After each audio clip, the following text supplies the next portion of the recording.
Magandang gabi po sa ating lahat, sumating lahat ang masaganang biyaya ng ating Panginoon. Nawa ang kapayapaan ng Panginoon Diyos, mismo ng ating Panginoon sa Kristo siya naghahari sa ating mga puso. Nais ko lamang pong mag-share sa inyo ng maiksing salita ng ating Panginoon. Hindi po tayo titigil sa pangangarap at futuro at kinig ng salita ng Panginoon sapagkat itong kapangyarihan ng Panginoon upang ating masumpungan at atin ang nasumpungan ng ating kaligtasan sa pamagitan din ng salita ng Panginoon. Tayo nahugasan, sinasabi ng Ephesians chapter 4, we are washed by the word of God. Tayo nahugasan. And sinasabi din ng salita ng Panginoon, faith cometh by hearing, and hearing is by the word of God. Ang panampalataya ay umuusbong sa atin. Jerry, patulog na yan. Or mo, okay. Umusbong ang salita ng, lumalago ang salita ng ating Panginoon sa pamagitan ng pakikinig ng salita ng ating Panginoon.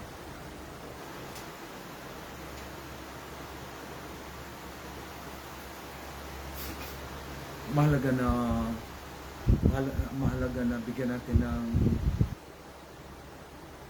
ng paggalang ang pangangaral ng salita ng Panginoon. Hindi pwede na kahit na sino ay pwedeng basta silang pangangaral ng salita ng Panginoon. And if you're not interested sa pangangaral ng ating Panginoon, umalis ka kung saan may nangangaral, pero huwag mong bubuksan ang iyong cellphone. Magsa-cellphone ka pagkatapos ito isang insulto at nagpapatunay lamang ng kalagayan ng ating mga puso. Maliban lang, of course, kung emergency. Sinasabi ng Word of God, 2 Corinthians 5:17.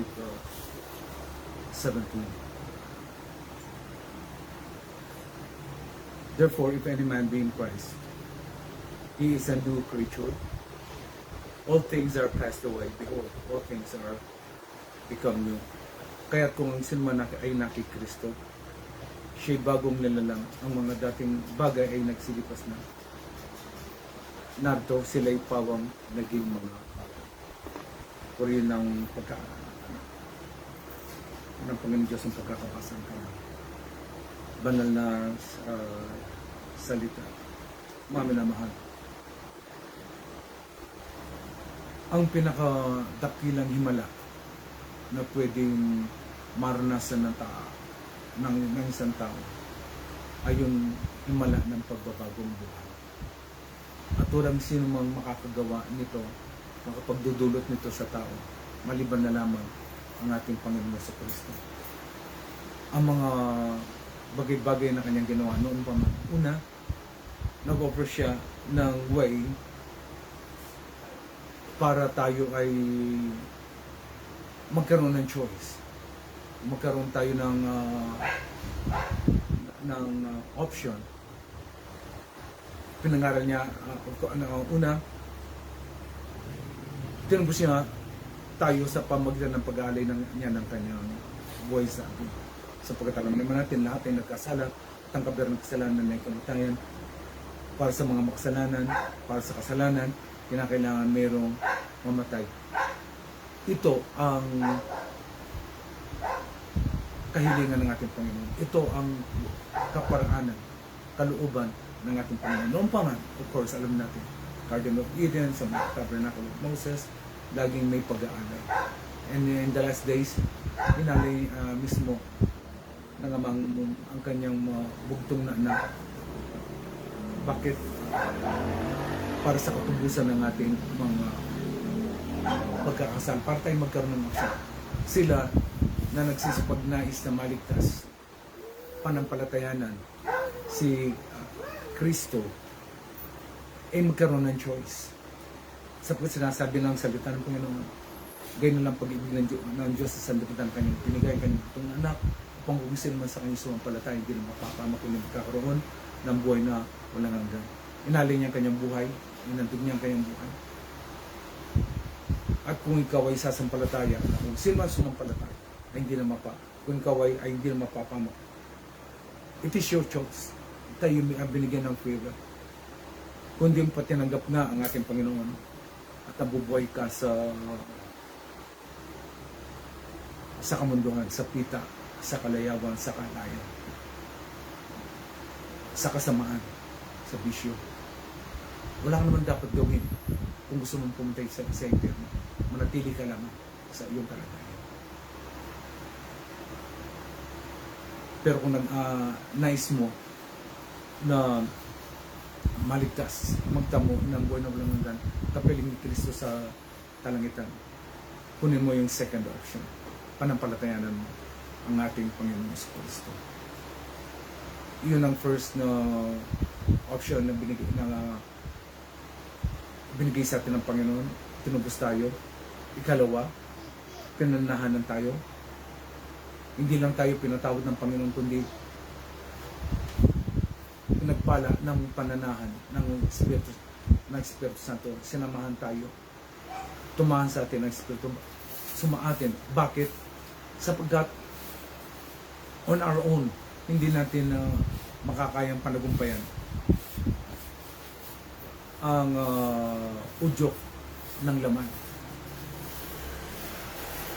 ang sari-saring anyo ng pagiging makasandibutan. I thank God.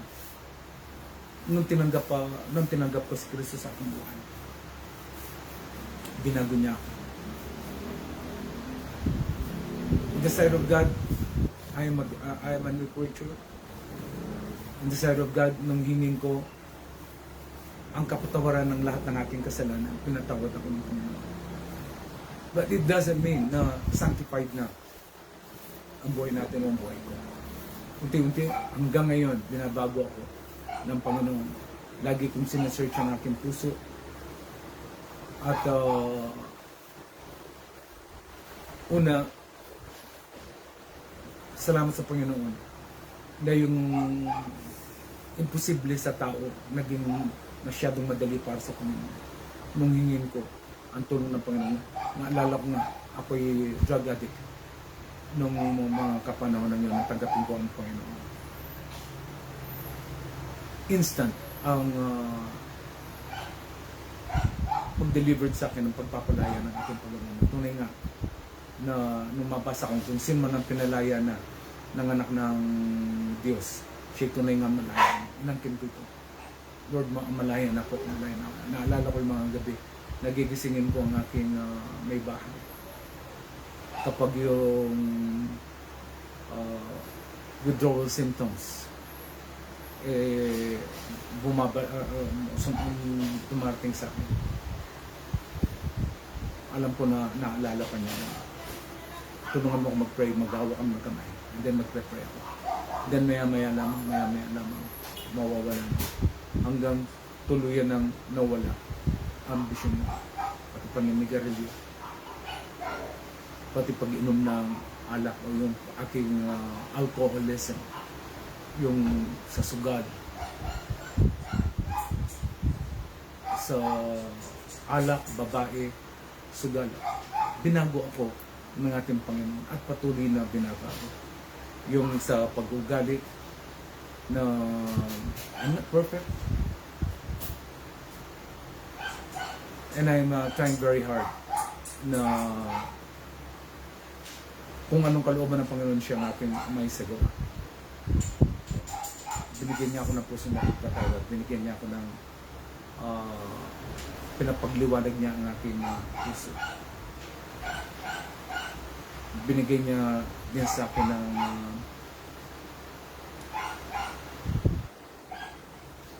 pagpapahalaga, pagmamalasakit, pagmamahal sa aking mga anak, sa aking mga apo. sa mga tao na sa aking pinagkatiwala ng ating Panginoon. Patukol naman sa pagkatao na sa tulong at tabag ng Panginoon. Dahil lagi ako nakikinig sa kanyang tinig. Kapag ang isang bagay alam kong tama, agad-agad gagawin ko. I don't procrastinate. Halimbawa, kahit na, sa simpleng mga bagay naman, sa pag-ibon, meron pang konting tubig to, maya-maya na, wala naman akong gagawin ngayon, kaya ko naman gawin ngayon. And then, I'll do it. At maya-maya lamang, bago mag 5 o'clock, o bago mag 3 o'clock, o bago mag 12 o'clock, tapos na ang lahat na aking gawain. Pati pagpapakain ng pusa, hindi lang pagpapakain ng pusa, pagbibigay ng vitamins, pagbibigay ng amoxicillin, pagbibigay ng lahat ng magbagay na alam ko, pag nadaanan ko yung mga inalagaan namin ng mga mushroom doon, hindi ko sasabihin sa sarili ko, mamaya na. Hindi, gagawin ko ito. Tapos yung mga halaman, didiligin ko ito. At hindi lang pagdidilig, ngayon binabasa ko yung pati mga dahon nila. Kasi sa Davao, bakit malulusog ang mga plants and trees doon? Kasi mainit. Pagkatapos, laging mulan, hindi lang nababasa yung ground, yung planting medium nila, kundi pati yung kaya nga pati yung curry plant namin dyan na binigay ng isang kapatid, ngayon namumulaklak. Inamoy ko ngayon na napakabango pala ng bulaklak na ito. At ngayon, pati na yung mga magic fruit ba yun? Ang dami na namang bulaklak dahil sa and of course, ngayon, hindi na katulad din ng dati na masyado kong maasa sa lakas ng tao, sa galing ng tao, sa husay ng tao. Inaamin ko sa Panginoon, bobo ako kung wala siya, walang anumang bagay akong anak. Sapagkat tanging siya nakakalam kung anong mangyayari 1 minute, 2 minutes, 1 hour, 1 day from now. And at sa kanyang kamay, pinagabiling ko na ang aking buhay. Pinagkakatiwala ko ang mga dumating na araw, and I always put myself in this spirit of expectancy. This day, Lord, something good is going to happen. Hindi lang yung patungkol sa kaperahan, hindi lang patungkol sa lakas ng pangatuman, bagamat kasama ang Latin yun, pero hindi lang doon, kundi una tigit sa lahat, na wala sa sino man sa aking angkan ang mapaana, ang manatili sa bisyo, na makagawa ang diablo sa kanilang buhay. Kagabi yata o kanina yata, paalisin natin anak, saan ka pumunta? Magra-ride ko na saan? Lingganan. Alam nyo, hanggang di sa makakabalik, hindi ako nagkakaroon ng kapayapaan sa aking puso. Yung prayer burden. Hindi man sa ako'y walang tiwala sa Panginoon. Pero yung prayer burden na yun, ito yung nilalagay ng Panginoon sa puso para maidulog sila at para patuloy na maingatan ng ating Panginoon. Hindi ko makakayang tugunin ang lahat ng kanilang pangangailangan. But in any way that I can, ako'y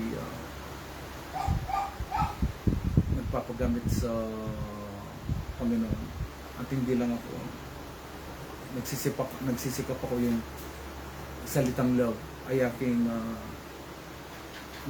naipapakita, naipapahayag sa kanila in many ways than one.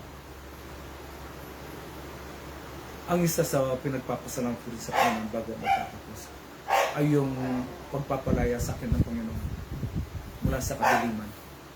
Dati-rati ako'y saradong Katoliko. naka-welding, nakapadlock pa. Naalala ko nung mga bata pa kami, magkakasama kami sa loob ng kulambo. Tabi-tabi kami. Nagro-rosaryo kami, nagpe-pray kami. Bago ko matulog, nagpe-pray naman ako, sincere pero mali eh. Yung prayer ko, Angel of God. Angel of God, my guardian angel, to whom love commit me here. Ever this day be at my side to light and guide, to rule, guard, to rule and guide. Amen. Yun yung angel. But hindi tayo nagpe-pray sa mga angels. Nagpe-pray tayo sa Ama, sa pangalan ng ating Panginoon. We were very sincere, but we were mistaken. Pero yung paghanap namin sa Panginoon Diyos, ito'y sinuklian ng Panginoon na nung isang araw, many years back, ako'y naging addict sa bisyo. At gusto ko na bumalagpo sapagkat una, hindi maganda sa akin, pagkatapos hindi maganda sa aking mga anak ang epekto nito at gastos din ito. I thank God, nagpapasalamat ako na I was delivered from the drug addiction. At hindi lang yun, from the spirit of religion. Nag-aral ako sa mga pare, nag-aral ako sa mga madre. Pero I thank God, nung magbasa ako ng Biblia, nakita ko kung ano yung tunay, kung ano yung totoo. Tradisyon, reason, and scriptures, ang Biblia. Kapag nagkakatunggal yung tatlong to, pinili ko ang salita ng Panginoon. And I am what I am now. Kako nga kagabi, kahit na gaano pa ako magturo, gaano ko pa i-share ang salita ng Panginoon Diyos sa iba. Umuoo sila. Pero hanggang hindi nila tatanggapin ang Espiritu ng Panginoon na siyang nagbibigay ng liwanag sa ating puso. Sa John chapter 1, sinasabi ng 1 John, in the beginning was the Word, and the Word was God, and the Word was with God. The same was in the beginning with God. All things were made by Him, and without Him was not anything made that God was made. Pagkatapos, kung verse 7 sinasabi, He is the true light who came into this world. But His people received Him not. They rejected the true light. Kaya hanggang ngayon, laganap sa mundong ito ang kadiliman, ang pagkaalipin. Ang dami nating ginagawa sa tradisyon natin. Sincero tayo. Sincero kayo. Pero we are sincere and yet mistaken. Naalala ko yung isang namatay kahapon na nagpapasanyata ng gustong lulak o nagpepenitensya, bumagsak, nabagok ang ulo ng namatay siya. Sabi ng isang nagconnect, nagmamayabang na kasi siya. Hindi mo sila dapat atulan na nagmamayabang. Hindi mo alam ang kanilang puso. Pero kahit na sincero sila, kahit na hindi nagmamayabang, kahit na serious sila, kaintim sila sa kanilang ginagawa, mali pa rin sila. Sapagkat ang pagpepenitensya ay ginawa na ng ating Panginoon. Sinabi ng salita sinabi ni Jesus, it is finished. Ang daan para sa kaligtasan niyo tapos na. Kaya nga ang John 3:16 sinasabi din, kung siyon man ang sa kanya'y sumampalataya, ang kinakailangan lang natin gawin ngayon ay ang panampalatayanan. Si Kristo, panampalatayanan ang kanyang ginawa. He died for our sins. He died as our substitute. We were ransomed. Tinubos na tayo mula sa pagkakasanla natin kay Satanas sa pagkakasala. At hindi lang yun, pinalaya tayo. At hindi lang yun, nanganyahan natin siya sa ating puso. Nung pinapanahan natin siya sa ating puso. tulad ng sako ng ng bigas o sako, kahit anumang sako, kapag may laman yung sakong yon, may tatayo mo. Pero kapag walang laman ng sako, kahit na gaano mo itayo ito, kahit na isabit mo pa sa alambre kapag humangin, ihipan lamang ng hangin yan. Walang firmness. Pero kay Kristo, kapag siyang nanaan sa atin, hindi lang tayo binigyan ng kalunagan, binigyan niya tayo ng kakayanan to say no to sin, to say no when we are tempted. Sa tanda kong to, ang daming temptation pa rin na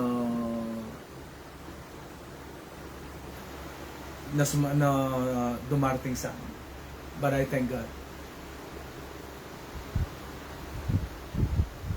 Nagpapagkabuhay ko ang salita ng Panginoon Diyos sa Romans 8. We are more than conquerors through Christ. And I believe, sinasabi din ni St. Paul, that no one can separate us from the love of God. Not height nor depth, nor angels, not even the demons. No one can separate us from the love of God. And all of these things that I'm telling you now is a matter of choice. Nasa atin ito. Pwede mong, nasa iyo ang pagpili. Kung nais mong piliin na iligtas ka ng ating Panginoon, tanggapin siya bilang yung tagapagligtas. Sapagkat namatay siya bilang tagapagligtas ng sanlibutan. Kung nais mo siyang tanggapin, sabihin mo lamang, Panginoon, pumasok ka sa ating puso, for I accept you na as my Lord and my personal Savior. Hindi naging perfect din. Hindi ako perfect. Pero nagsisikap ako kahit sa aking relationship sa mga tao na nasa aking kapaligiran, na wala akong sa tulmatabag ng Panginoon, wala akong nag-agrabyado. Maraming nag-agrabyado sa akin. Pero yung inagrabyado ko, nilamangan ko ang mga tao na nasa aking kapaligiran. Ito isang bagay na kailanman. Yan, alam ng aking may bahay na kung nagsisinungaling ako, napakahirap magturo sa harapan ng aking pamilya. Narito sila. Ilan lang. Hindi sila lahat ay narito. At higit sa lahat, ang tunay kong kasiyahan ay kahit na ngayon pa lamang ay maakit ko sila sa paanan ng Panginoon. Ito yung pinakamagandang inheritance, legacy na pwede kong ipasa sa kanila. Huwag kami yung mauna ng aking may bahay. Kapag sila na, wala na kaming magagawa. Hindi na kami magagamit ng Panginoon para pangaralan sila, turuan sila. And even at this time, habang sinasabi dito, namimiss ko ang aking dad. Namimiss ko ang aking mom. Sana narito sila. At yung ang nangaral, yung pagtuturo nila, yung advice nila. This time, kaya susundin ko talaga. Unlike nung bata pa kami.